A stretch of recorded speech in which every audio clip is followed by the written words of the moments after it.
السلام عليكم ورحمة الله وبركاته. ازيكم يا حبايبي؟ عاملين ايه؟ وحشني والله العظيم، ما عملتش فيديوهات من 20 رمضان.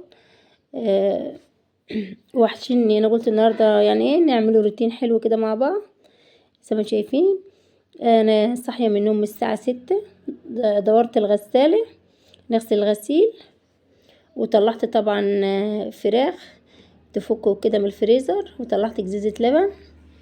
زي ما شايفين المطبخ والله العظيم عاملاه بعد المغرب، بس بقى مش عارفة الولاد بقى طول الليل هنا طبعا. قلت نعمل روتين كمان مع الطيور وكده. عند الطيور حبيبي يا رسول الله عليك افضل الصلاة والسلام. زي ما شايفين كده يا حبايبي، الخلطة اللي انا عاملاها ديت بصل وتوم وخل وليمون وبنجر. حبيبي يا رسول الله عليك افضل الصلاة والسلام. طبعا اليومين دول فيه فيروس للطيور وكده. يعني ايه التركيبة دي بتكون زي مضاد حيوي ورافع مناعة كده يعني. وهنا طبعا انا بنلم الغسيل زي ما انتم شايفين، بنلم غسيل وبننشر غسيل. ثبت الغسيل التاني وهننشره، نلم ده وننشر ده.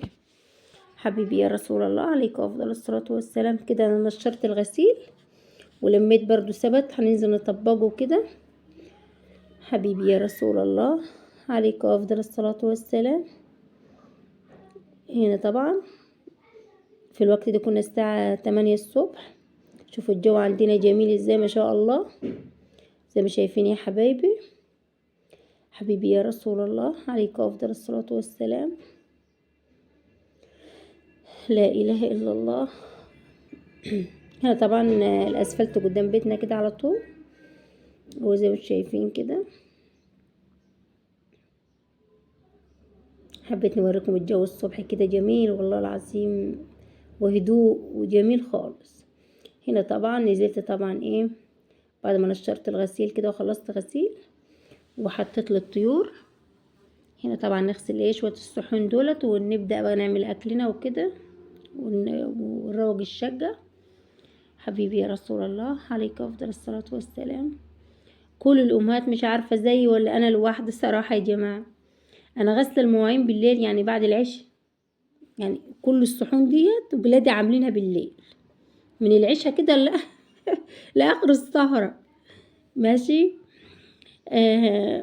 بس طبعا انا تعبت، يعني مش هنوقف في المطبخ ليل نهار عشان ما تقولوش مثلا يوسف سابه مواعين قدام لا والله ابدا. وزي ما شايفين كلها صحونه ما فيهاش لا حيله مكان اكل ولا حاجه. حبيبي يا رسول الله عليك افضل الصلاه والسلام. طبعا لسه عندنا ترمس من ترمس العيد. ماشي. وكنت عامله كريمه. الصحون دي مكان كريمه. ماشي.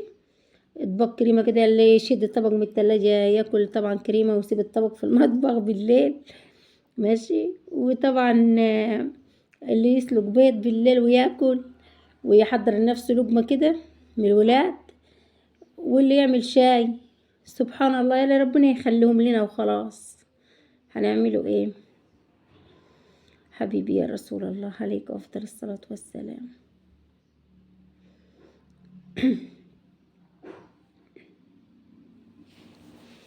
ما صورتش من زمان والله يا حبايبي. كنت طالعه من رمضان تعبانه، معايا دور صداع نصفي انا جايه لكم عليه قبل كده، بتجيلي على طول اسمه الشقيقه ده. ان يكون عايزه هدوء وعايزه يعني اوضه ضلمه وكده على طول لما الدور ده يجيلي. بس والله ما بنرتاح برضه يعني. هي ما فيش بترتاح، بنكونوا تعبانين وبنقوم نشوف اللي ورانا برضه ونشوف الولاد وكده. هنعملوا ايه بس؟ ربنا يخليهم لنا. هنا طبعا ربنا يخلي سارة كانت بتعمل شاي ليوسف بالليل، فورت البراد على الشاي على البوتاجاز. معلش بقى يا حبايبي، تخيلوا انا حطيت صوتي على الفيديو دي اكتر من 10 مرات ونحذفه. والله العظيم مش عارفة يعني، مش مركزة بجد والله. حبيبي يا رسول الله عليك افضل الصلاة والسلام.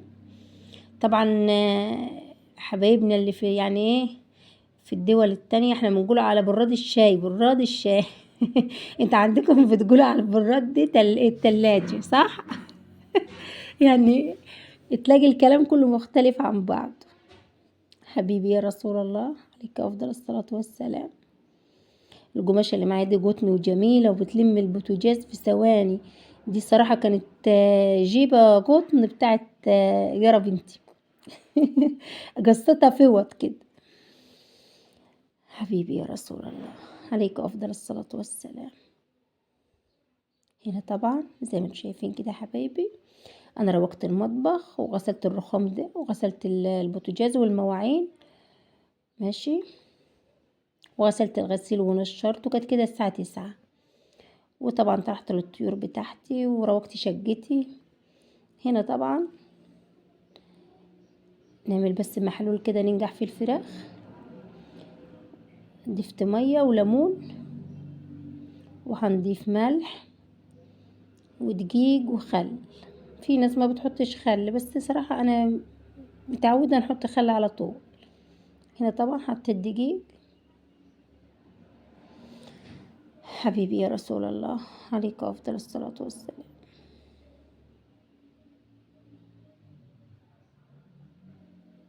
هنا طبعا هنغسل بس ايه الحوايج بس بتاعت الفراخ الاول كده. اغسل الكبدة والقرنصة كده. حبيبي يا رسول الله عليك افضل الصلاة والسلام.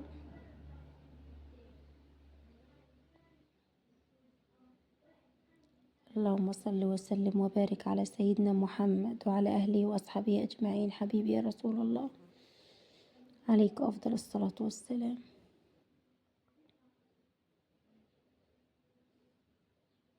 هنا طبعا هنجيب ايه كيس سودا كده فريحة، اي يعني زواد من الفراخ وكده يعني نضيفها في الكيس. حبيبي يا رسول الله عليك افضل الصلاة والسلام.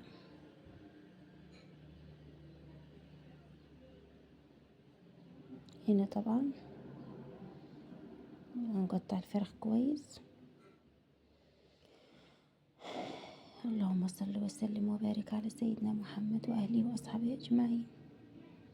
هنا طبعا يا حبايبي لازم نغسل الفراخ بتاعتنا كويس ماشي، ونفتحوها كويس كده عشان ايه الصدور تشرب بس من التتبيله بتاعتها وكده. هنعملها في صينيه بطاطس ماشي، طريقتها جميله والله العظيم.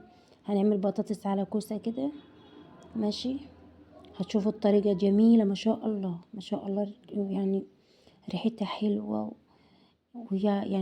وهي بتطيب كده ريحتها كانت جميله ما شاء الله وطعمها جميل. حبيبي يا رسول الله عليك افضل الصلاة والسلام. هنا بقى ايه بنحب نفتح وراك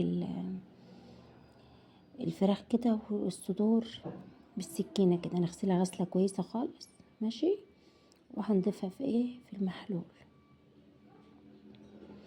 حبيبي يا رسول الله عليك افضل الصلاة والسلام.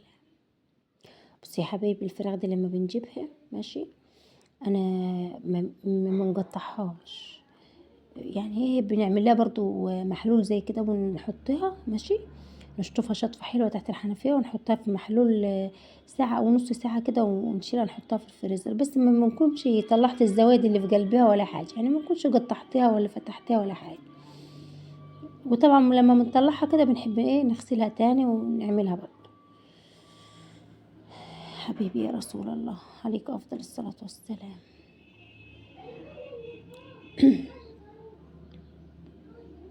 والله يا حبيبي كل الامهات يعني بتغيب واقفة طول النهار على رجليها، ربنا وحده اللي يعلم. يعني ما بيكونش مثلا بتعملي غدا بس، لا يعني بيكون كذا شغلة معاكي، روتين يوم كامل. في حاجات كمان انا ما صورتهاش كتير والله. هنا طبعا معايا معلقة توم وبصل، وطبعا هنا ربطة كزبرة على كرفس، وهنا شطة وليمون ماشي، وبشرة جزرة، وهنا زي ما شايفين البهارات شطة مطحونة، بابريكا، فلفل اسود، كمون، كركم، ملح. هنا طبعا انا فضيت التتبيله كلها على بعضها ماشي، وحطيت على التوابل وفركتها بايدي كده ماشي، ونزلت كده زي ما انتم شايفين تمام. آه عملت الخضار طبعا بايه، بالتتبيله كده. بقيت التتبيله هرص هنا الفراخ ومخليه نص التتبيله. بصراحه الخضره ماشي، الكزبره والجزر المبشوره مع الشطه كده مع البصله بالتوابل بتكون ريحتها تحفه ما شاء الله ماشي. وبعدين الكزبره دلوقتي والكرفس والحاجات ديت اما بتيجي في الوقت اللي احنا فيه دي بتكون ريحتها جميله ما شاء الله، وبتبقى جايه من الغيط يعني او بتشتريها بتكون ريحتها حلوه خالص. زي ما انتم شايفين كده انا ضفت شفشق طماطم وهنحطها على النار بقى ونغطيها. هنا زي ما انتم شايفين خدت لها غلوتين، كل ما تغلي كده بنقلبها يعني نقلب ال الوراك كده ونقلبها كده عشان ايه عشان تطيب من الجنبين يعني. هنا طبعا كنت حطيتها في الفرن وطلعتها زي ما انتم شايفين يا حبايبي ما شاء الله والله تحفه يعني.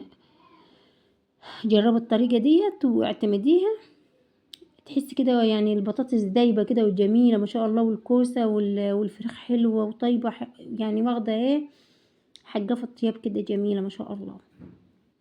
حبيبي يا رسول الله عليك افضل الصلاه والسلام. هنا طبعا